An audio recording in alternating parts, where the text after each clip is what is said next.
हमने देखा कुछ समय में स्मॉल कैप ने काफ़ी अच्छा परफॉर्म किया, या फिर दूसरा ये कहा जाए कि स्मॉल कैप में काफ़ी आगे भी पोटेंशियल दिखाई दे रहा है और ये सही है कि यदि वो इन्वेस्ट कर रहे हैं, तो आप इसे कैसे देखते हैं? ये वाली चीज़ आपको हमेशा ध्यान रखनी है स्मॉल कैप में कि आप 1 साल 1.5 साल के होराइजन से अगर आप जा रहे हैं तो वो हम एक ब्रॉड बेस्ड इकोनॉमी है, तो अगर आपको $280 बिलियन ऐड करना है तो आपके यहाँ पे बहुत सारी चीज़ों को बहुत कंट्रीब्यूट करना पड़ेगा, तब उसका सम टोटल। तरह से आप कह रहे हैं कि स्मॉल कैप में अपॉर्चुनिटी ज़्यादा दिखाई दे रही हैं, तो क्या अब इन्वेस्टर्स को अपने पोर्टफोलियो में स्मॉल कैप ज़्यादा रखना चाहिए? मतलब मेरा अगेन मानना यही है कि अगर आपका रिस्क एपेटाइट ठीक है, टाइम होराइजन ठीक है, तो आप पहले आपका जो स्टाइल है फंड मैनेजमेंट का, और स्पेशली हम स्मॉल कैप की आज बात करेंगे पहले, तो वो किस तरह का है, क्या अप्रोच रहती है, कैसे आप स्टॉक सिलेक्शन पर काम करते हैं? तो उस हाइजीन चेक के बाद फिर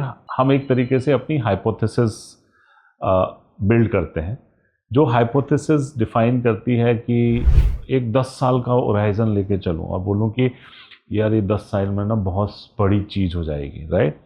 तो आप उसके ना छोटी छोटी चीज़ों को ना इग्नोर करना शुरू कर देते हो। आप कहते हैं यार ये तो बहुत पैसे बनने वाले हैं यार, ये तो छोड़ दो अभी, राइट? तो आप क्या बिलीव करते हैं कि पोर्टफोलियो बहुत डाइवर्सिफाई होना चाहिए? यदि आपके फंड का साइज़ बढ़ जाएगा तो आप और स्टॉक्स बढ़ाएंगे, या फिर आपका मानना है कि बहुत ज़्यादा कंसंट्रेटेड पोर्टफोलियो भी नहीं चलाते हो? मतलब अगर आप हमारे पोर्टफोलियो में देखोगे तो 3-3.5% FII कब तक वापस आएंगे? क्योंकि हम देख रहे हैं कि जब तक ये दोनों या इनमें से एक ब्रेक नहीं होता है तब तक FIs का मीनिंगफुल पैसा इक्विटी मार्केट में आना।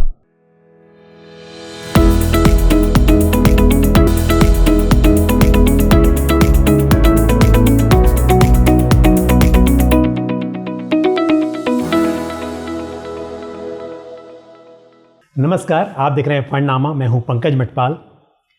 अक्सर देखा जाता है कि जो फंड हाउसेस बड़े हैं या जिनके फंड्स के साइज़ काफ़ी बड़े हैं, उनकी काफ़ी बात होती है, लेकिन मेरा ध्यान गया एक ऐसे फंड पर जिसका साइज़ शायद उतना बड़ा नहीं है, लेकिन फंड की परफॉर्मेंस काफ़ी अच्छी रही है कुछ टाइम से, बल्कि मैं कहूँगा कि कुछ समय क्या, जब से लॉन्च हुआ है तब से देखा जाए तो कंसिस्टेंटली अच्छा परफॉर्म कर रहा है। तो मैंने सोचा क्यों ना हम जाने फंड मैनेजर से कि किस तरह से वो इसे मैनेज कर रहे हैं और आगे किस तरह की उम्मीद इन्वेस्टर्स को इस फंड से करनी चाहिए। मैं बात कर रहा हूँ bank of India small cap fund की। हालांकि हम बात बहुत सारे फंड्स की करेंगे, पर क्योंकि इन्वेस्टर्स का जो इंटरेस्ट है वो आजकल स्मॉल कैप में काफ़ी आ रहा है, तो मैंने सोचा क्यों ना हम डायरेक्टली इस फंड से ही शुरुआत करें। तो मेरे साथ हैं आज bank of India mutual fund के chief investment officer mister Alok Singh. उनसे हम बात करेंगे उनके स्मॉल कैप फंड पर, और साथ ही दूसरे फंड्स की भी बात होगी और मार्केट की भी बात होगी। सर नमस्कार, स्वागत है आपका हमारे इस कार्यक्रम में। नमस्कार, मुझे यहाँ बुलाने के लिए आपका धन्यवाद। Thank you very much sir. और लास्ट टाइम आपसे मुलाकात हुई थी, हमने मिड कैप फंड के NFO के दौरान बात की थी, और आज तो मैं ख़ास तौर पर, जैसा मैंने कहा कि 2 वजह हैं। एक तो आपका फंड अच्छा परफॉर्म कर रहा है, उसके लिए बहुत बहुत बधाई आपको। दूसरा ये कि रिटेल इन्वेस्टर्स का इंटरेस्ट आजकल स्मॉल कैप में काफ़ी ज़्यादा है।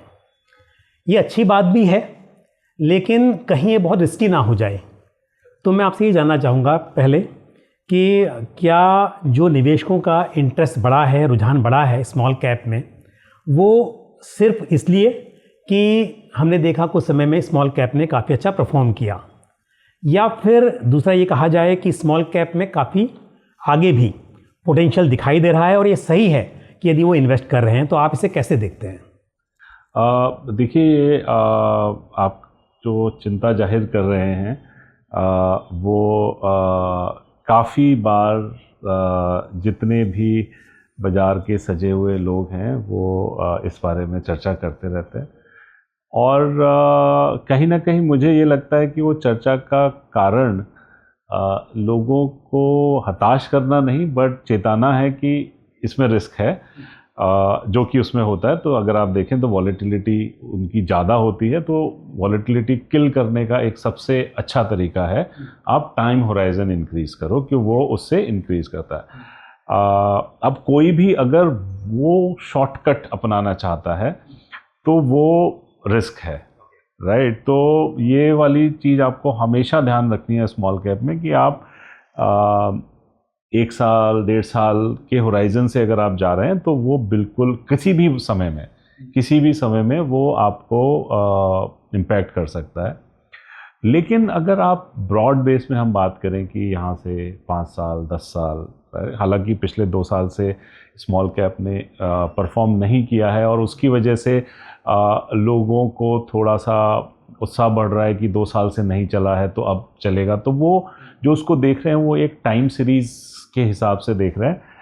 मेरा मानना ये है कि ये 2 साल ना चलने का कारण एक्चुअली जो हमने 2023 और 24 के फर्स्ट हाफ में जो हमने आउट परफॉर्मेंस देखी स्मॉल और मिड कैप में, वो कहीं ना कहीं आने वाले कैश फ्लोज को डिस्काउंट कर लिया था, राइट।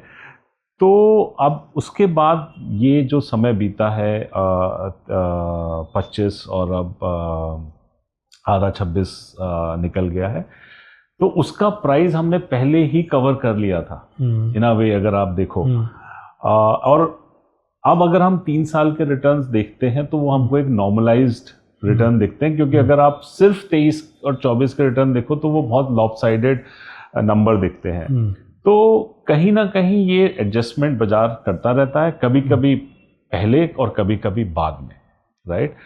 अब लोग ये मानना है कि शायद बिकॉज 2 साल अच्छा नहीं किया तो अब तीसरा साल या चौथा साल अच्छा बनना चाहिए। बट ज़रूरी नहीं है कि बाजार ये तीसरे साल में ही टर्न अराउंड करे, हो सकता है 5वें साल में करे। तो इसलिए ये टाइम सीरीज के हिसाब से देखते हुए आई थिंक ये थोड़ा सा रिस्क वाला काम है। बट अगर हम इसको एक ब्रॉडर पर्सपेक्टिव में देखें कि हम लगभग कुछ $4 ट्रिलियन इकोनॉमी है, और हम लगभग अगर हम देखें कि अगले कुछ सालों में हम 6.5-7% के करीब आराम से ग्रो कर सकते हैं, राइट। तो अगर मैं कैलकुलेशन को इजी करने के लिए 7% का ग्रोथ रेट लेता हूँ ऑन अ $4 ट्रिलियन, तो $280 बिलियन हम प्रति वर्ष अपनी इकोनॉमी में ऐड करेंगे, राइट। 280 बिलियन किसी भी एंगल से एक छोटा अमाउंट नहीं है। फ्रॉम ग्लोबल पर्सपेक्टिव हमारे लिए तो ऑब्वियसली एक बड़ा सम है, और क्योंकि हम एक नैरो इकोनॉमी नहीं है लाइक कोरिया या ताइवान कि भाई 2 चीज़ों ने अच्छा किया और वहाँ पे पूरा इकोनॉमी की एकदम रंगत ही बदल गई, राइट। हम एक ब्रॉड बेस्ड इकोनॉमी है, तो अगर आपको $280 बिलियन ऐड करना है तो आपके यहाँ पे बहुत सारी चीज़ों को बहुत कंट्रीब्यूट करना पड़ेगा, तब उसका सम टोटल 280 बिलियन या 300 बिलियन होगा। तो जब आपकी इकोनॉमी एक ब्रॉड बेस्ड तरीके से बिहेव करेगी तो आपका जो बाजार है वो तो इकोनॉमी का ही प्रतिबिंब है, तो वो भी उसी पूल ऑफ प्रॉफिट को कैप्चर करेगा और उसको रिफ्लेक्ट होगा प्राइसेस में। हाँ, आगे पीछे हो सकता है, कभी पहले और कभी बाद में, राइट। तो ये चीज टाइमिंग को डिस्टर्ब करती है। लेकिन अगर हम 5 साल और 10 साल के होराइजन में, एक्चुअली मोर 10 साल के होराइजन से बात करें, तो अगर हम ये विश्वास रखते हैं कि हमारी इकोनॉमी आने वाले टाइम में 10 ट्रिलियन की तरफ जाएगी, तो उसमें एक ब्रॉड बेस्ड प्रॉफिटेबिलिटी ग्रोथ होगी। और इसका मतलब जो स्मॉल कैप हैं और मिड कैप और लार्ज कैप सभी अच्छा करेंगे, बट क्योंकि स्मॉल कैप में बिजनेसेस का नंबर ज़्यादा है, द नंबर ऑफ बिजनेसेस, और काफ़ी सारे बिजनेसेस हैं वो जो छोटे, जैसे आजकल सरकार डिफेंस में काफ़ी बात कर रही है और काफ़ी लोगों को काफ़ी अच्छा भी लगता है वो। अगर आप देखें तो 3 साल से पहले हमारी कोई भी डिफेंस कंपनी बड़ी नहीं थी। अब कुछ PSU कंपनीज बड़ी हो गई हैं, लेकिन जो असली काम करने वाले, जो इनोवेशन वाले हैं, वो अभी भी छोटी छोटी कंपनीज हैं, राइट। सिमिलरली अगर आप देखो केमिकल्स है, रियल एस्टेट में मतलब एक आधा कंपनी बड़ी, सब छोटी हैं।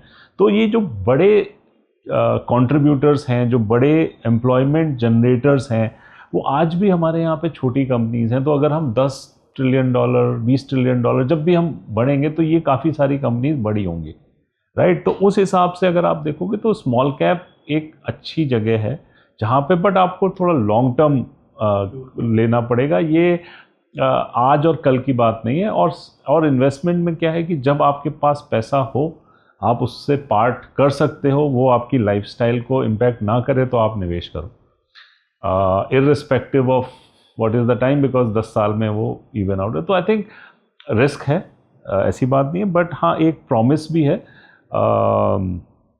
और ये पिछले 2 साल की जो अंडर परफॉर्मेंस है, ये मुझे ना तो बहुत ज़्यादा एक्साइटेड फील करा रही है और ना ही बहुत ज़्यादा डिसअपॉइंटेड, क्योंकि मेरा मानना ये है कि जो 2023-24 की आउट परफॉर्मेंस थी, वो उसका हमने ऑलरेडी अपफ्रंटिंग कर लिया था, और ये बस ट्रांसलेट हुआ है। अच्छा, मैं आपके फंड के बारे में बात करूंगा, पर पहले अगेन जो आप बात कर रहे हैं कि स्मॉल कैप में अच्छी संभावनाएं दिखाई दे रही हैं लॉन्ग टर्म में, तो मेरा सवाल ये है कि अक्सर हम जब बात करते हैं तो हम ये कहते हैं कि आपको एक प्रॉपर डाइवर्सिफिकेशन मेंटेन करना चाहिए, जहां पर ज़्यादा एलोकेशन आपका लार्ज कैप में होना चाहिए, उससे कम मिड कैप में, और स्मॉल कैप में छोटा परसेंटेज होना चाहिए। पर जिस तरह से आप कह रहे हैं कि स्मॉल कैप में अपॉर्चुनिटी ज़्यादा दिखाई दे रही हैं, तो क्या अब इन्वेस्टर्स को अपने पोर्टफोलियो में स्मॉल कैप ज़्यादा रखना चाहिए? जी देखिए, जो आपने बात करी कि लार्ज कैप ज़्यादा, फिर मिड कैप और स्मॉल कैप, उसके साथ आपका age factor, earnings, life left, वो भी एक फैक्टर है। तो मान लेते हैं यंग पर्सन है, कोई 30-35 साल का व्यक्ति, हाँ जी, इन्वेस्टर इन्वेस्ट करना चाहता है और लंबे टाइम के लिए करना चाहता है, 10 साल का होराइजन भी है। करेक्ट। बट मेरा सवाल सिर्फ इसलिए है क्योंकि अक्सर हम बात करते हैं रिस्क मैनेजमेंट के हिसाब से, हाँ जी, कि लार्ज कैप में उतार चढ़ाव की संभावना कम रहती है, स्मॉल कैप में ज़्यादा रहती है। तो इसके लिए ज़्यादा पैसा आप लार्ज कैप में लगाइए, मिड कैप में कम, स्मॉल कैप में कम रखिए, ताकि उतार चढ़ाव भी हो तो आपको उसका नुकसान कम दिखाई दे अपने पोर्टफोलियो में। पर अब क्योंकि हम इस बात पे आ रहे हैं कि स्मॉल कैप में संभावनाएं ज़्यादा बन रही हैं, तो क्या इन्वेस्टर्स को, अगर उनका रिस्क एपेटाइट ठीक है, लॉन्ग टर्म होराइजन है, तो क्या स्मॉल कैप में ज़्यादा एलोकेशन बढ़ाने का समय है? मेरे हिसाब से बिल्कुल अच्छा समय है, क्योंकि एक तो जैसे मैंने समझाया कि अगर इकोनॉमी ग्रो करती है तो वो ब्रॉड बेस्ड इकोनॉमी होगी, और उसका सबसे ज़्यादा इम्पैक्ट स्मॉल कैप कंपनीज और माइक्रो कैप, ये सारी जो MSME सेगमेंट, ये बिकॉज इधर ही सारा काम होना है, उसमें फ़ायदा मिलेगा। दूसरा एक चीज़ जो अभी बाजार बहुत ज़्यादा बात नहीं कर रहा है, और वो बहुत ही इम्पॉर्टेंट है हमारी पूरी अर्थव्यवस्था के लिए, कि पिछले 2 सालों में हमने काफ़ी सारे FTAs साइन करे हैं, और काफ़ी सारे, मतलब काफ़ी बड़ी इकोनॉमीज़ के साथ हैं, जैसे UK के साथ है, यूरोप के साथ है, और मेरा मानना है कि आगे पीछे हम US के साथ भी साइन करेंगे, राइट। थोड़ा टाइम लगेगा, बट ये सारी इकोनॉमीज़ हमसे ज़्यादा हाई कॉस्ट इकोनॉमीज़ हैं।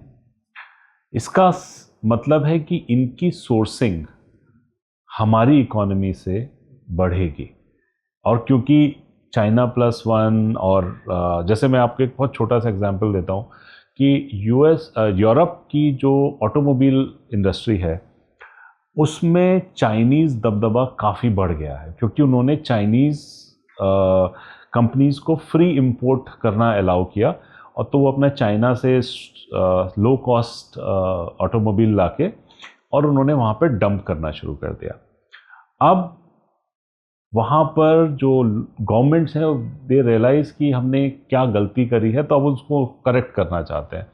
तो सबसे पहले तो वो करना चाहते हैं कि जैसे मेड इन इंडिया है, वैसे मेड इन यूरोप करना चाहते हैं, कि भाई अगर आपको यहाँ बेचना है तो आप यहाँ पे, वो वर्क के बदले ऐसा भी डिसीजन नहीं हुआ, लेकिन ऐसी बातें चल रही हैं।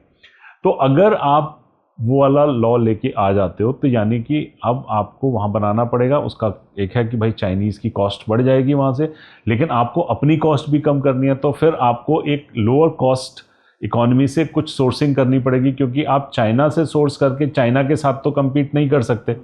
तो उसमें अगर आप देखो तो पूरा जो ऑटो एंसिलरी है उसमें हमारा शेयर बढ़ सकता है, राइट। और ऑटो एंसिलरी में हमारे पास काफ़ी क्षमता है, और कि इन टर्म्स ऑफ कंपनीज में, बट वो सारी छोटी कंपनीज हैं, राइट। तो ये एक छोटा सा एग्जांपल है कि जैसे जो एफटीएज हैं वो भी हमको रब ऑफ इफेक्ट देंगे, अदर देन जो हमारी अपनी कंजम्पशन लेड ग्रोथ है, जो हमारी इंटरनल कंजम्पशन लेड ग्रोथ है, प्लस दीज थिंग्स। और हाँ, इसमें थोड़ा टाइम लगेगा, क्योंकि एफटीए साइन होने के बाद ऑपरेशनलाइज होने में 1.5-2 साल, कभी कभी उससे ज़्यादा भी लग जाता है, बट मेरा मानना है कि अगले 2-3 साल में ये ऑपरेशनलाइज होंगे, और जैसे जैसे ऑपरेशनलाइज होंगे उसका हमको एक और रब ऑफ इफेक्ट आएगा, जो कि अगेन छोटी लेबर इंटेंसिव जगह, क्योंकि लेबर आर्बिट्राज ज़्यादा प्ले करेगा इसमें, टेक्नोलॉजी से ज़्यादा लेबर आर्बिट्राज ज़्यादा प्ले करता है। तो वो सब छोटी छोटी कंपनीज, छोटी बिजनेसेस को इन्फ्लुएंस करेगा, और वो pool of profit ultimately stock market में भी रिफ्लेक्ट करेगा। तो मतलब मेरा अगेन मानना यही है कि अगर आपका रिस्क एपेटाइट ठीक है, टाइम होराइजन ठीक है, तो आपका स्मॉल कैप में भी ठीक ठाक एलोकेशन होना चाहिए। इनफैक्ट मेरा मानना तो ये है कि जो मिड कैप है, क्योंकि वहाँ पे सिर्फ 150 कंपनीज ही हैं और वो काफ़ी वेल डिस्कवर्ड है, तो जो लार्ज और मिड है वो एक्चुअली एक ब्लॉक बन चुका है। वो 250 कंपनीज हैं, जबकि हमारे पास जो लिस्टेड कंपनीज हैं वो तो 5-6 हज़ार से ज़्यादा हैं, और जिनमें अगर हम रेलिवेंट भी बात करें कि भाई अगर 1000-1500 से ऊपर का मार्केट कैप, वो भी 1000 कंपनी से ज़्यादा होती हैं। तो आई थिंक कहीं ना कहीं ये जो क्लासिफिकेशन है इसकी वजह से there is mid and small and rest of the world, sorry large and mid and rest of the world, right. तो आई थिंक वो थोड़ा सा आप सही कह रहे हैं, लेकिन प्रॉब्लम भी वहीं से आती है क्योंकि चॉइसेस बहुत ज़्यादा हैं। करेक्ट। अब लार्ज कैप में तो जो भी स्टॉक्स हैं वेल रिसर्च्ड हैं और काफ़ी उनके बारे में बात होती है, पर स्मॉल कैप में वो ढूंढना है ना, अगर उसमें सच में आप कुछ अच्छा कर पाते हैं तो परफॉर्म करते हैं, नहीं तो फिर नुकसान भी ज़्यादा होता है। सही बात। तो आप सीधा बात करते हैं आपके फंड की, क्योंकि अक्सर देखा जाता है कि जब कोई फंड अच्छा परफॉर्म कर रहा होता है तो अधिक से अधिक इन्वेस्टर्स उसमें इन्वेस्ट करते हैं।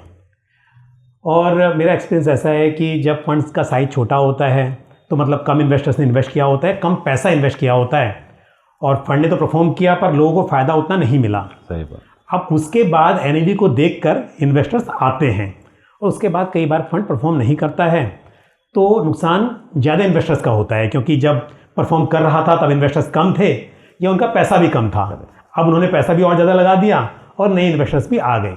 तो इसके लिए मेरा मानना ये है कि ये समझना बहुत ज़रूरी है कि वो फंड कैसे मैनेज हो रहा है, क्या उससे आगे उम्मीद की जाए, क्या वो एक जो परफॉर्मेंस है वो किसी वजह से आई थी, वो कारण आगे भी रहेंगे नहीं रहेंगे। तो एक एक करके मैं समझता हूँ आपसे। पहले आपका जो स्टाइल है फंड मैनेजमेंट का, और स्पेशली हम स्मॉल कैप की आज बात करेंगे पहले, तो वो किस तरह का है, क्या अप्रोच रहती है, कैसे आप स्टॉक सिलेक्शन पर काम करते हैं, तो थोड़ा पहले वो बताइए। सो देखिए, स्मॉल कैप जो है वो पूरा अल्फा ड्रिवन स्ट्रैटेजी है। इसका मतलब आपको बॉटम्स अप काफ़ी काम करना पड़ता है, और वही आपका मेन कंट्रीब्यूटर होता है। और जैसे आपने कहा कंपनियां ज़्यादा हैं, तो उनमें से छांटना उतना ही मुश्किल है, और उसमें से मिसफायर होने के भी चांसेस उतने ही ज़्यादा हैं। तो हम 1000 करोड़ से ऊपर की जो कंपनीज हैं हम सिर्फ उन पे ही इन्वेस्ट करते हैं। जो आज की डेट में कुछ 1400 ऑड कंपनीज बनती हैं, जिनमें से अगर मैं 250 कंपनीज लार्ज और मिड कैप वाली निकाल दूं, तो लगभग हमारे पास कुछ 1100 ऑड कंपनीज बचती हैं, जिनको हम देखना पसंद करते हैं, मतलब जिसको हमारी इन्वेस्टमेंट टीम में जो एनालिस्ट हैं और फंड मैनेजर्स हैं वो एक क्वार्टर में एक बार निगाह जरूर मारते हैं कि कुछ हो रहा है क्या, राइट। इसमें से लगभग कुछ मतलब बेसिकली लार्ज और मिड कैप दोनों मिला के लगभग हमारा कुछ 250 का इन्वेस्टेबल यूनिवर्स बनता है। लार्ज एंड मिड में सारा मिला के, और स्मॉल का ये सारा मिला के जिसमें हम जो इंडेक्स वेट जो हैवी वेट्स हैं वो टिपिकली हम इंक्लूड नहीं करते। ये हमारे अल्फा पिक्स हैं जिनमें से लगभग कुछ आप मान लीजिए 75% के करीब इज अ स्मॉल कैप। सो 250 में से 75% would be small cap names, right. अब उसमें से अगर आप देखें तो जो हमारा पोर्टफोलियो है हम वो कुछ 70-80 स्टॉक का पोर्टफोलियो हम बनाते हैं, राइट। अब जब हमने 1100 से नीचे हम आए तो कुछ चीज़ें हम अक्सर ढूंढने की कोशिश करते हैं, वो है कि is there a change which is happening in that. अब वो चेंज इंटरनल भी हो सकता है, एक्सटर्नल भी हो सकता है, क्वांटिटेटिव हो सकता है, क्वालिटेटिव हो सकता है, राइट। तो अगर तो कुछ बदल रहा है उसमें तो वो हमको एक्साइट करता है। जैसे मतलब डिफरेंट पैरामीटर से आप चीज़ों को करते, जैसे एक बहुत सिंपल है कि ग्रॉस ब्लॉक चेंज हो रहा है, मैनेजमेंट चेंज हो गया, नया प्रोडक्ट लॉन्च हो गया, कुछ बैकवर्ड इंटीग्रेशन हुआ तो मार्जिन प्रोफाइल, तो उसके काफ़ी सारे आइट्रेशंस हैं और हम वो सब तरीके से फिल्टर्स लगा के उन चीज़ों को देखने की कोशिश करते हैं। और जब हम उसको देखते हैं उसके बाद फिर हम उसमें हाइजीन चेक करते हैं कि भाई कॉर्पोरेट गवर्नेंस ठीक है, फाइनेंशियल्स ठीक दिख रहे हैं, कुछ उसमें इधर झोलझाल एपरेंट झोलझाल नहीं दिख रहा है, बिजनेस का सस्टेनेबिलिटी, मैनेजमेंट प्रोफाइल, वो सारा करके what we call is a hygiene check. अगर वो हाइजीन चेक ठीक है तो उस हाइजीन चेक के बाद फिर हम एक तरीके से अपनी हाइपोथेसिस बिल्ड करते हैं, जो हाइपोथेसिस डिफाइन करती है कि ये चेंज हो रहा है, इस चेंज की वजह से ये हमारा प्रॉफिटेबिलिटी पे इम्पैक्ट आएगा। अब जब वो प्रॉफिटेबिलिटी पे इम्पैक्ट आएगा तो फिर हमारी आरओईज पे इम्पैक्ट आएगा, जो हमारे लिए काफ़ी इम्पॉर्टेंट पैरामीटर है। क्योंकि अगर मैं देखूं कि मेरे को अपने इंडेक्स का आरओई आउट परफॉर्म करना है, बिकॉज मेरा कंपटीशन क्या करेगा वो मेरे को मालूम नहीं है, लेकिन अगर मैं अपने बेंचमार्क को आउट परफॉर्म कर पाया तो इसकी हाई प्रोबेबिलिटी है कि मैं अबव एवरेज वाली कैटेगरी में आ जाऊंगा, राइट, जो कि इन्वेस्टर के लिए एक हैप्पी सिचुएशन है, राइट। अब उसका मेरा एक जो सबसे बड़ा बैरोमीटर है कि मेरे बेंचमार्क की आरओईज कितनी है। तो मान लीजिए मेरे बेंचमार्क की स्मॉल कैप 250 में अगर मान लीजिए 13% की आरओई है, तो या तो मैं जो मैंने रेट ऑफ चेंज देख के कंपनी आइडेंटिफाई करी, उसके हाइजीन चेक करे, उसकी आरओई डे 1 पे 13% से ऊपर है और वो एक सही भाव पे मिल रहा है, it's a fantastic situation. But ये फैंटास्टिक सिचुएशन हमेशा होती नहीं है, हो गया बहुत अच्छी बात है। तो इसका मतलब आप मेजॉरिटी ऑफ द टाइम वो कंपनीज देखोगे जो जिनका भाव सही है बट वो 13 के नीचे है, राइट। अब अगर वो 13 के नीचे है तो जो रेट ऑफ चेंज आप आइडेंटिफाई करके उसको पॉजिटिवली देख रहे हो, तो मान लीजिए आपकी एक कंपनी आपने आइडेंटिफाई करी जिसमें काफ़ी कुछ बदल रहा है और वो 10 आरओई पर है। अगर वो सारे बदलाव के बाद भी वो 13 की तरफ नहीं जा रहा है ROE in a reasonable period of time, तो मैं उसको नहीं लेना चाहूँगा, क्योंकि वो मेरे को कभी भी आउट परफॉर्म करने में, वो एब्सोल्यूट में पैसा बनेगा बट रिलेटिव बेसिस पे मैं उसको आउट परफॉर्म नहीं कर पाऊंगा। तो अगर मैं रिलेटिव बेसिस पर नहीं कर पाऊँ तो मैं अपने बेंचमार्क को भी नहीं कर पाऊंगा, राइट? तो हम after this question we ask कि ये जो चेंज है ये उसको उस तरीके से इम्पैक्ट कर रहा है, और ये हर एक किसी का अलग अलग है। अगर आप BSE 500 फॉलो कर रहे हो तो आपका जो थ्रेशोल्ड है वो कुछ 14-15 के करीब हो जाता है, राइट? तो फिर आप उस एंगल से देखते हो, राइट? और ये हमने देखा है कि over the period of time अगर ये आंसर आपका सही होता है, आपकी जो अजम्पशंस हैं वो सही होती हैं, तो आप एक सुपीरियर अल्फा जनरेट कर पाते हो, राइट? तो अगर ये हमको आंसर, ऑब्वियसली ये अजम्पशंस हैं, हमको ठीक लगता है, उसके बाद हम ट्रेड साइजिंग पे काफ़ी इम्पोर्टेंट डिसीजन मेकिंग करते हैं। बिकॉज देखिए, एक आइडेंटिफाई करना एक चीज़ है, आइडेंटिफाई करने के बाद आपने उसका क्या किया वो इक्वली इंपॉर्टेंट है ना?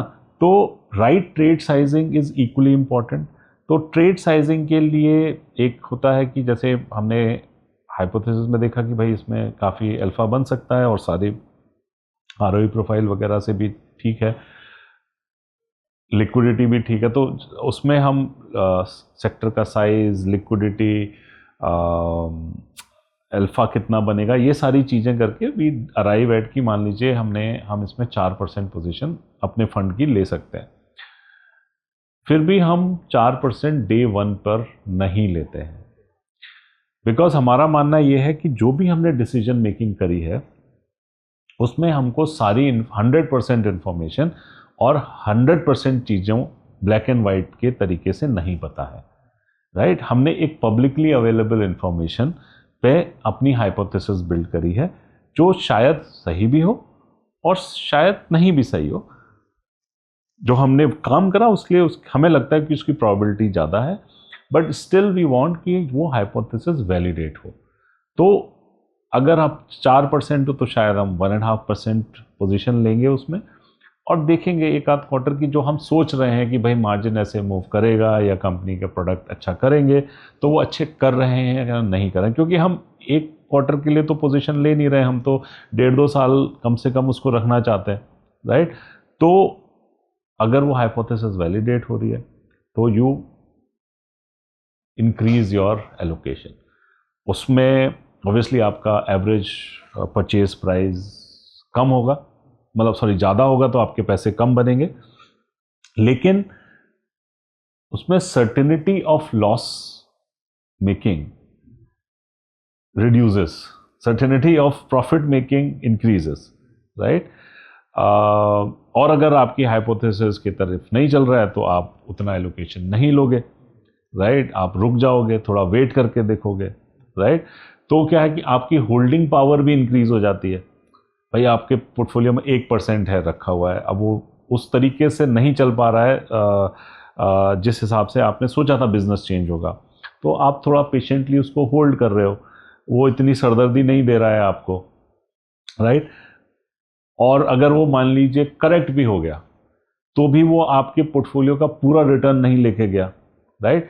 जैसे जैसे आपकी सर्टेनिटी बढ़ी तो आपने उसको इंक्रीज कर लिया, और आर्ग्यूमेंट हो सकता है कि उसमें कई बार आप अपॉर्चुनिटी मिस भी कर सकते हो, राइट?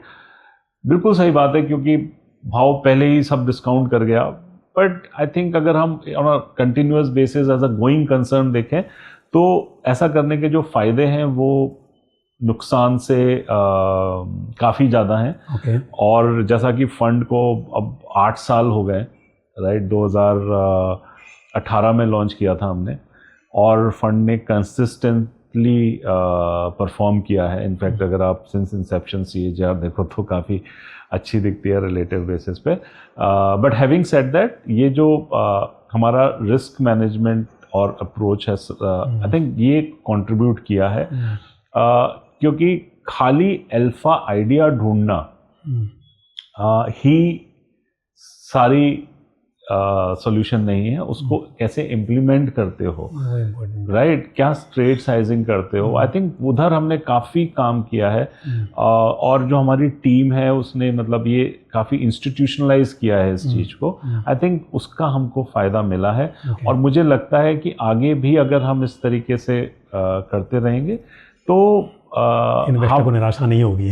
हाँ, मतलब हम कोशिश करेंगे कि मतलब वो जो सरप्राइज एलिमेंट होता है और जो मेजर ड्रॉडाउन्स होते हैं या एबिलिटी टू बाउंस बैक होता है वो कम हो जाता है। बिकॉज देखिए, अगर मैं एक तरीके से अगर मैं ना एक 10 साल का होराइजन लेके चलूँ और बोलूँ कि यार ये 10 साल में ना बहुत बड़ी चीज़ हो जाएगी, राइट, तो आप उसके ना छोटी छोटी चीज़ों को ना इग्नोर करना शुरू कर देते हो। आप कहते यार ये तो बहुत पैसे बनने वाले हैं यार, ये तो छोड़ दो अभी, राइट। लेकिन अगर आप थोड़ी छोटी छोटी चीज़ों को भी क्रिटिकल करते हो तो जो क्रैक है वो आप बहुत जल्दी आइडेंटिफाई करते हो और उसको अप्रिशिएट। आप अदरवाइज क्या 10 साल में आपको क्रैक है, हाँ ठीक है, कोई बात नहीं, बहुत पैसे बनेंगे, राइट। प्रॉब्लम वहीं से होती है एक्चुअली, है ना। और वो क्रैक धीरे धीरे इतना बड़ा बनता है कि वो खाई बन जाता है। तो लेकिन अगर आप उसको क्रिटिकली, कभी भी कोई भी स्टॉक चाहे कितनी भी, वी नेवर से कि हम 10 साल के लिए ले रहे हैं, हम 5, हम बोलते हैं कि 1 से 2 साल के लिए ले रहे हैं। okay. हम इसको रिव्यू करते रहेंगे। okay. अगर ये हमारी जितनी भी मापदंड हैं उन पे खड़ा उतरता रहेगा तो फिर हम उसको हो सकता है 5 साल 10 साल भी होल्ड करें। okay. लेकिन डे 1 पे कहना कि ये 10 साल तक मैं नहीं बेचूंगा, this is the no, that does not happen, because I am a minority shareholder, I am sitting as a passenger, I am not a driver, and we need to appreciate that. Sir, एक चीज़ देखी जाती है कि कुछ fund managers believe करते हैं कि स्पेशली स्मॉल कैप की बात की जाए तो ज़्यादा डाइवर्सिफिकेशन होना चाहिए, क्योंकि एक तो जैसा आपने कहा कि नंबर ऑफ स्टॉक्स बहुत हैं, स्मॉल कैप में यूनिवर्स बहुत बड़ा है, और दूसरा रिस्क मैनेजमेंट के हिसाब से भी डाइवर्सिफिकेशन ज़्यादा होगा तो रिस्क कम होगा। लेकिन बहुत से फंड मैनेजर बिलीव करते हैं कि जो अप्रोच है वो फोकस होनी चाहिए, क्योंकि पूरा ही मार्केट खरीद लेंगे तो जितना रिटर्न मार्केट देगा उतना ही आप बना पाएंगे। आपको मार्केट को आउट परफॉर्म करना है तो उस मार्केट में से सिलेक्टेड हाई कन्विक्शन वाले स्टॉक्स आपके पोर्टफोलियो में होने चाहिए। करेक्ट। तो आपके स्मॉल कैप में अराउंड 60 स्टॉक्स के आसपास है इस वक्त, 70-75 स्टॉक्स हैं। तो आप क्या बिलीव करते हैं कि पोर्टफोलियो बहुत डाइवर्सिफाई होना चाहिए? यदि आपके फंड का साइज बढ़ जाएगा तो आप और स्टॉक्स बढ़ाएंगे, या फिर आपका मानना है कि ऐसे 60-70 स्टॉक के आसपास काफ़ी होंगे? तो देखिए, over diversification also kills, right. तो फिर वो आप बीटा की तरफ चले जाते हो, अल्फा बचता नहीं जितना आप ज़्यादा डाइवर्सिफाई करोगे। लेकिन हर एक किसी का अपना अपना कंफर्ट है, बाजार में कोई राइट और रॉन्ग चीज़ नहीं होती, आप जैसा ना पाओ। हमारा जब से हमने फंड लॉन्च किया है 2018 से, तब से ही हम 70-80 से स्टॉक चलाते आए हैं, और ये हमने उस टाइम पे हमारा फंड काफ़ी छोटा था, और इनफैक्ट हमने NFO 32 करोड़ का किया था इसका। तब से हमारा ऑब्जेक्टिव ये था कि हमारी जो स्ट्रैटेजी होनी चाहिए वो एक सस्टेनेबल होनी चाहिए, खाली रिटर्न इम्पॉर्टेंट नहीं है। क्योंकि जो इन्वेस्टर ने मुझे आज पैसा दिया है उसका एक्सपीरियंस और एक्सपेक्टेशन 5 साल 10 साल बाद भी सेम रहना चाहिए, क्योंकि उसने एक लंबे पीरियड के लिए दिया है। और ऐसा ये गलत होगा कि मैं आज तो बहुत अच्छी तरह से मैनेज कर पा रहा हूँ और मैं 5 साल बाद या 2 साल बाद उसके पास जाऊँ कि सर आप प्लीज़ मुझे पैसा मत दीजिए या पैसा निकाल लीजिए, क्योंकि अब मुझे मैनेज करने में दिक्कत आ रही है। तो आपका जो सस्टेनेबिलिटी है उस हिसाब से अगर हमने जो स्टडी किया कि 70 से 80 स्टॉक एक रीज़नेबल सम है, जिसमें आप बहुत ज़्यादा कंसंट्रेटेड पोर्टफोलियो भी नहीं चलाते हो। मतलब अगर आप हमारे पोर्टफोलियो में देखोगे तो 3-3.5% आपको मैक्सिमम एलोकेशन मिलेगा। बट हाँ, जो 0.1 basis 10 basis point 20 basis point we don't run that, right. So ये मतलब थोड़ा सा हाइजीन फैक्टर, बिकॉज अगर मतलब 70-80 स्टॉक में भी मेरे को स्टॉक के नाम याद रखने में दिक्कत होती है। अगर आप 200 चलाओगे तो मतलब कैसे याद रख सकते हो वो, मतलब मैं तो शायद नहीं कर पाऊँ। तो डाइवर्सिफिकेशन एक reasonable, it helps but it has to be reasonable, because end of the day alpha generation भी इम्पॉर्टेंट है, बिकॉज अगर खाली बीटा ही प्ले करना है तो आप स्मॉल कैप 250 इंडेक्स या स्मॉल कैप 100 इंडेक्स खरीद लो एज अ ETF या index, I think that will do the job. तो आई थिंक वो थोड़ा सा, मतलब हमें ऐसा लगता है, तो इसलिए हमारा ये स्वीट स्पॉट है, और ये आज से नहीं है, हमेशा से हमने इसको ऐसे ही रन किया है। तो बहुत ज़्यादा कंसंट्रेटेड नहीं है, बहुत ज़्यादा डाइवर्सिफाइड भी नहीं है, एक बीच का अप्रोच है। और आगे भी शायद हम इसको ऐसे ही करना चाहेंगे, क्योंकि जैसे जैसे हमारा फंड बड़ा हो रहा है वैसे वैसे बाज़ार भी बड़ा हो रहा है। जब सेबी ने क्लासिफिकेशन इंट्रोड्यूस किया था उस टाइम पे लार्जेस्ट स्मॉल कैप कुछ 5,500-6 हज़ार करोड़ का था लगभग। आज लार्जेस्ट स्मॉल कैप लगभग 35-40 हज़ार करोड़ के रेंज में पहुंच गया, तो उतना बाज़ार भी बड़ा हुआ है। तो आई डोंट थिंक कि वो इतना डिफ़िकल्ट है एज ऑफ नाउ। और अभी हमारा कुछ आई थिंक 2300 करोड़ के करीब फंड है। मुझे नहीं लगता कि ये यहाँ से 4-5 गुना भी होगा तो हमें कोई दिक्कत। तो भी अगर 10,000 करोड़ का भी हो गया तो आप बोल रहे हैं कि ये वही 70-80 स्टॉक्स में आप मैनेज करेंगे, हाँ करना चाहेंगे। बिल्कुल बिल्कुल बिल्कुल। ओके। अच्छा, एक दूसरी बात ये है कि कई बार देखा जाता है कि कोई फंड बहुत अच्छा परफॉर्म कर रहा होता है, फिर कुछ समय के बाद वो अच्छा परफॉर्म नहीं करता है, सेम फंड मैनेजर। अब फंड मैनेजर है तो कोशिश तो यही होगी, जैसे आप भी कह रहे हैं अभी कि हमारी कोशिश यही होती है कि हम अल्फा जनरेट करें और इन्वेस्टर के लिए पैसा बनाएं, पर कुछ समय तक देखा जाता है, ये मतलब कोई नई चीज़ नहीं है, हिस्टोरिकली देखेंगे तो बहुत सारे फंड्स में ऐसा रहा है। तो एक तो सवाल मेरा ये है कि ऐसा क्यों हो जाता है इन जनरल, मतलब आप अपनी बात करेंगे, करेक्ट, बाकी लोग कैसे करें, पर इन जनरल कैसे हो जाता है कि वो फंड अच्छा कर रहा था फिर कुछ समय में अच्छा नहीं करता है कुछ समय के लिए। और उससे जुड़ा हुआ दूसरा सवाल ये होगा मेरा, अगर ऐसा कभी होता है तो इन्वेस्टर्स को क्या करना चाहिए, बिकॉज अक्सर देखा जाता है कि इन्वेस्टर्स बहुत लंबे टाइम तक वेट नहीं करते। अगर वो फंड अच्छा परफॉर्म नहीं कर रहा है तो 1 क्वार्टर वेट करेंगे, 2 क्वार्टर, और फिर वो वहाँ से एग्जिट कर जाते हैं। तो साइकोलॉजिकली तो मेरा ये मानना होता है, मैं हमेशा कहता हूँ कि देखिए कई बार क्या होता है ना कि आप वो टोल नाके पे मतलब खड़े होते हैं, देखते हैं कि बाजू की जो लेन है वो फास्ट चल रही है और आप लेन चेंज करते हैं, मालूम चलता है एक गाड़ी का वो फास्टैग काम नहीं करता है और गाड़ी एक है आपके आगे पर टाइम ज़्यादा लग जाता है, और दूसरी लेन में जहाँ आप थे 3 गाड़ियाँ पहले निकल जाती हैं।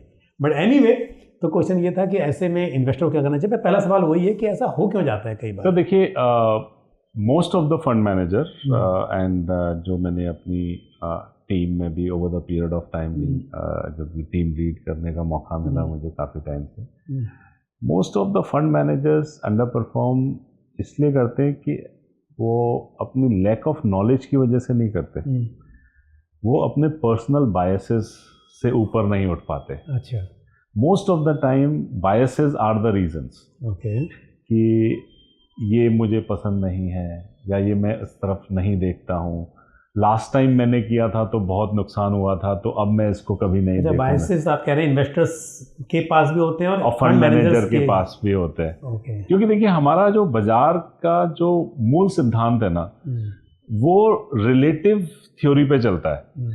ए कंपनी अच्छी लगती है लोगों को क्योंकि बी खराब कर रही है, जिस दिन बी अच्छा करने लगती है उस दिन ए का पूरा प्रीमियम फिर से ए पे शिफ्ट हो जाता है, और ये एग्जाम्पल भरे पड़े हैं बाजार में, राइट। तो हमारा बाजार जो है वो एब्सोल्यूट पे काम नहीं करता।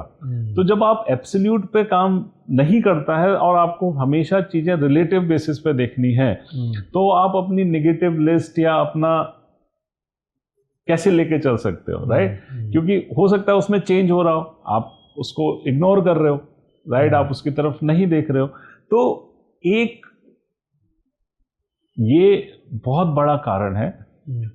दूसरा कारण है कि अगेन वो भी बिहेवियरियल है कि यार मैंने ना 100 पे नहीं लिया था, अभी 120 पे। अगेन दिस अ बायस। वो तो इन्वेस्टर भी ऐसा ही सोचते हैं, वो because end of the day fund manager भी तो ह्यूमन ही है ना, वो कहीं मतलब he has a better understanding, better knowledge, but जो ह्यूमन बिहेवियर है वो सेम है। तो आप देखो 99.99% फंड मैनेजर्स इसलिए नहीं अंडर परफॉर्म करते कि उन्हें समझ नहीं आ रहा या उनकी समझ कम है, right? It is more of the behavioural science which people are not able to come out of.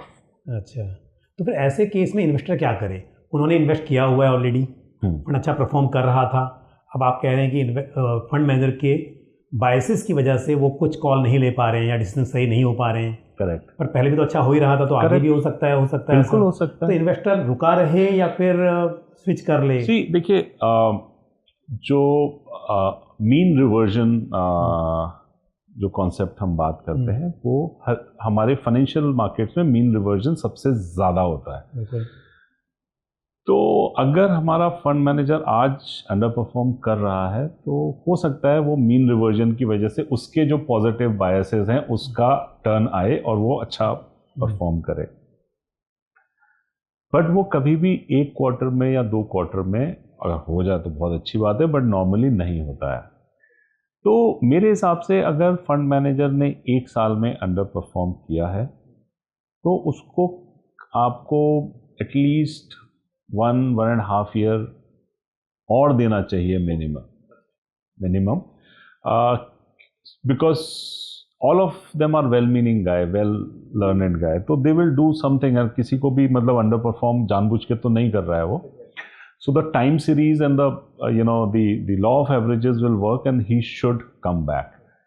But अगर कोई फंड 3 साल से ज़्यादा अंडर परफॉर्म कर रहा है तब फिर समय आ गया, तो फिर आई थिंक उस टाइम पे निकलना चाहिए, क्योंकि नॉर्मली ये देखा गया है कि वो जो अंडर परफॉर्म का जो डेल्टा है वो इतना ज़्यादा होता है कि वो कभी ब्रिज नहीं होगा।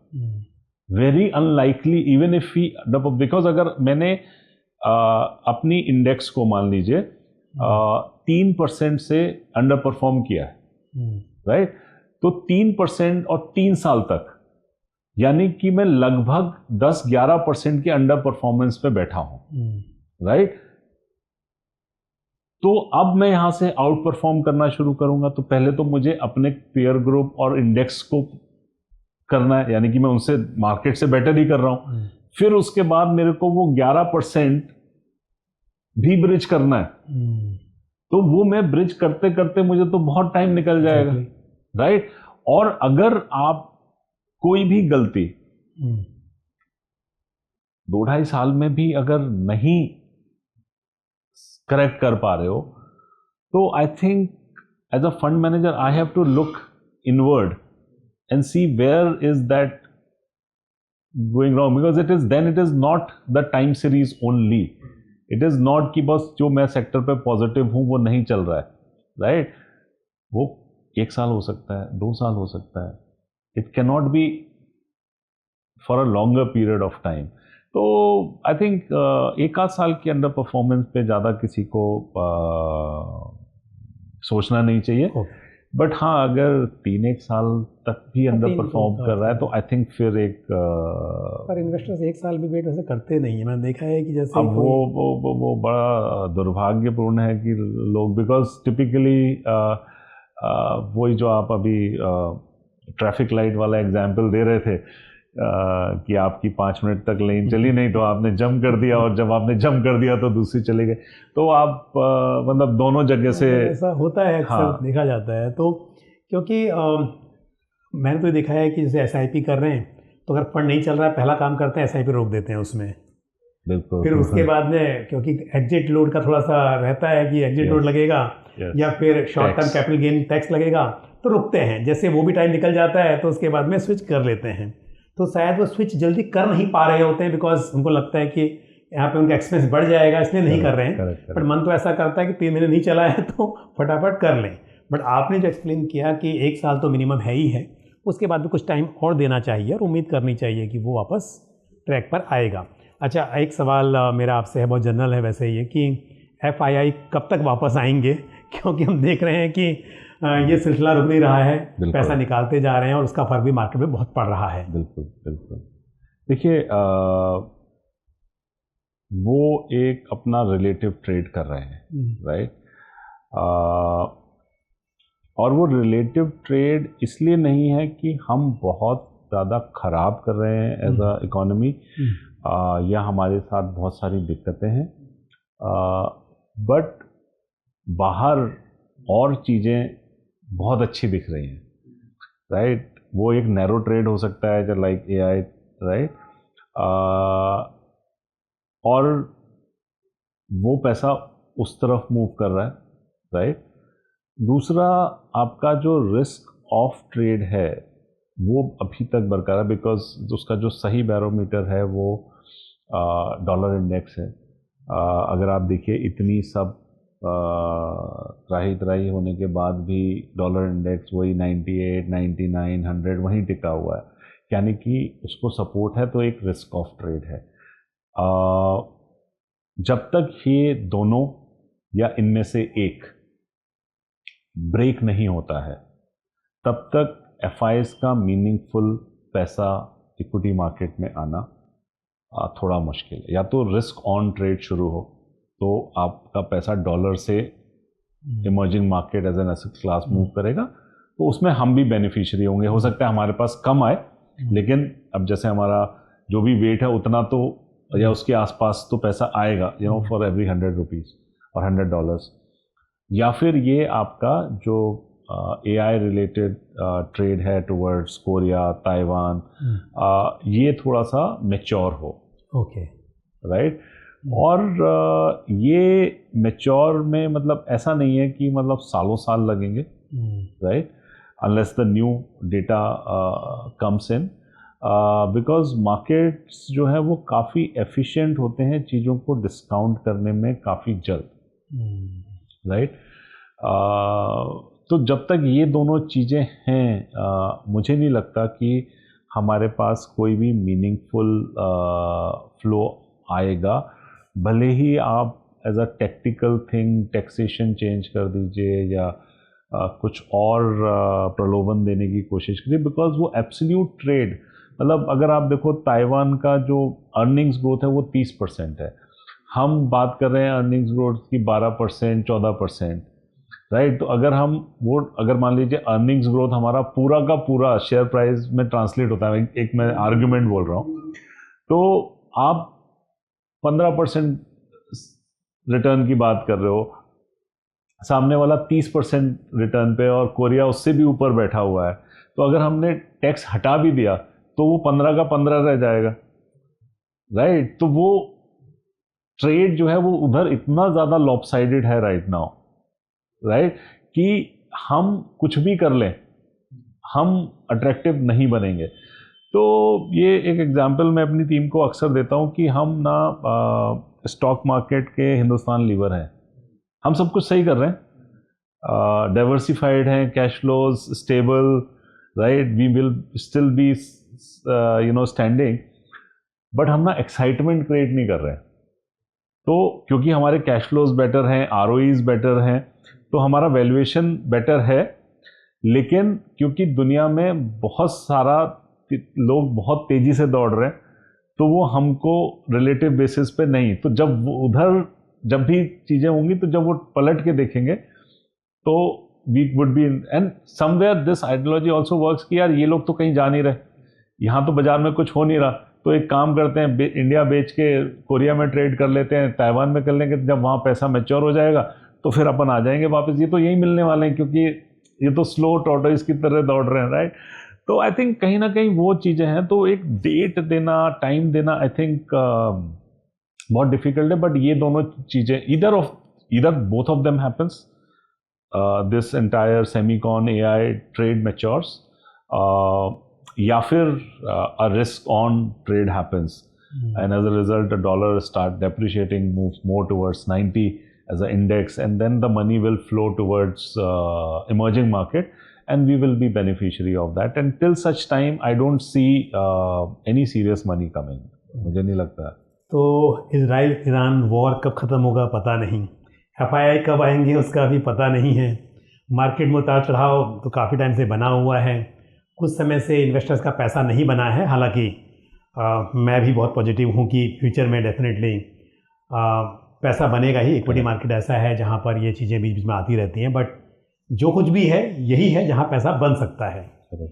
बट आपसे जानना चाहूँगा आपके एक्सपीरियंस के हिसाब से इस वक्त पर ऐसे माहौल में इन्वेस्टर क्या करें, वो तो ठीक है, पर क्या गलती ना करें, है ना? क्योंकि हम देखते हैं अक्सर कि इन्वेस्टर्स पैसा नहीं बना पाते, कुछ बिहेवियरल बायसेस की वजह से, कुछ इरेशनल डिसीजंस की वजह से। तो वो इस वक्त पर किस तरह की गलतियां करने से बचें? देखिए, ये ऐसा सवाल है कि जिस पे हम एक पूरा पॉडकास्ट कर सकते हैं राइट। लेकिन देखिए, सबसे इम्पोर्टेंट चीज़ है कि आपका जो भी सेविंग है और वो जो सेविंग है जो आपकी लाइफस्टाइल को इम्पैक्ट आज नहीं कर रही है, यानी कि वो जेन्युइन सरप्लसेस हैं, तो आप अपने जेन्युइन सरप्लसेस को सिस्टमेटिकली इन्वेस्ट करते रहिए। उल्टा ये एक अच्छी चीज़ है कि रनअवे रैली नहीं है, तो आपका हर एक पोर्शन जो आप इन्वेस्ट कर रहे हैं वो एक रीज़नेबल प्राइस पे डिप्लॉय हो रहा है, और आप उसको सिस्टमेटिकली, चाहे वो आप लमसम की तरह करें या SIP के रूट, बट आप जब भी स्टैगर्ड मैनर में करते रहें जैसा जैसा आपके पास सरप्लस आ रहा है। और ऐसा कुछ भी जो आपकी, जिसके ना होने से आपकी आज की लाइफस्टाइल इम्पैक्ट करेगी, राइट, वो पैसा आप कृपया ना लगाएं बाजार में। मनी रिटर्न्स के चक्कर में नहीं, बिकॉज स्पेशली अभी वो बाजार भी नहीं है। बिकॉज अगर कल को अगर मान लीजिए ईरान और US में डील भी हो जाती है, बिल्कुल प्रॉपर साइन हो जाता है, Trump flies and sign, then also क्या बाजार उस पर विश्वास करेगा? शायद नहीं, क्योंकि पिछले 3 महीने का जो बिहेवियर है वो कुछ भी कॉन्फिडेंस नहीं देता है कि ये लोग आज एग्री करने के बाद कल फिर सेम काम नहीं कर रहे होंगे।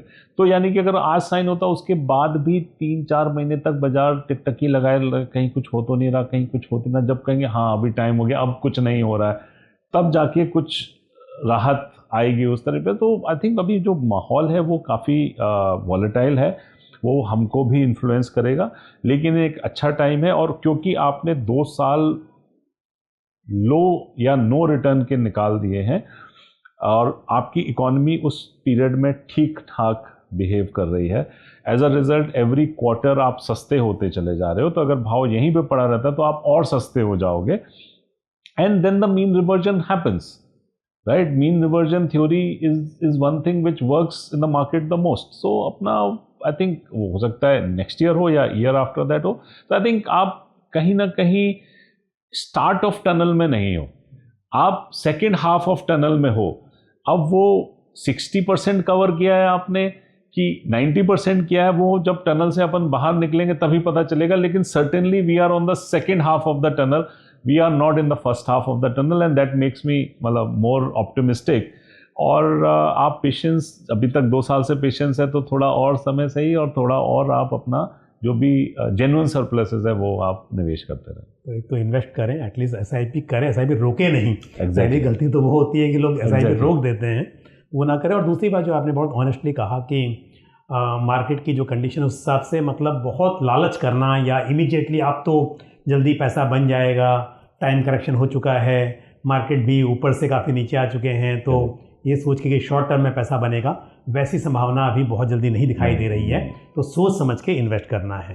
Sir thank you very much. आपने अपने फंड के बारे में तो बताया, बट ओवरऑल मार्केट के बारे में और इन्वेस्टर्स की साइकोलॉजी, इवन फंड मैनेजर्स की साइकोलॉजी, तो मैंने पहली बार बात की किसी से कि वो भी डेफिनेटली आप सही कह रहे हैं कि ह्यूमन बीइंग हैं तो इमोशंस तो रहेंगे ही, तो गलतियां होने के चांस वहाँ पर भी हो सकते हैं। तो once again thank you very much. और आज तो हमने स्मॉल कैप की ज़्यादा बात की, पर मैं आपसे जल्दी मिलकर कुछ और फंड्स हैं आपके यूनिक, उन पर भी बात करना चाहूँगा। तो एक बार फिर से आपका बहुत बहुत धन्यवाद जी, थैंक यू वेरी मच। तो आज हमने आलोक सिंह सर से बात की, और आज की चर्चा ज़्यादा करके मेरी स्मॉल कैप फंड पर रही, क्योंकि मेरा एक ख़ास वजह थी, उस फंड के बारे में जानने की इच्छा थी, और मुझे उम्मीद है कि जानकारी आपको पसंद आई होगी। आपका कोई भी सवाल या सुझाव हो तो आप कमेंट बॉक्स में पोस्ट कर सकते हैं। आज के लिए बस इतना ही। मुझे दीजिए इजाज़त। अगले एपिसोड में फिर किसी इंपॉर्टेंट टॉपिक के साथ आपसे मुलाकात होगी। धन्यवाद।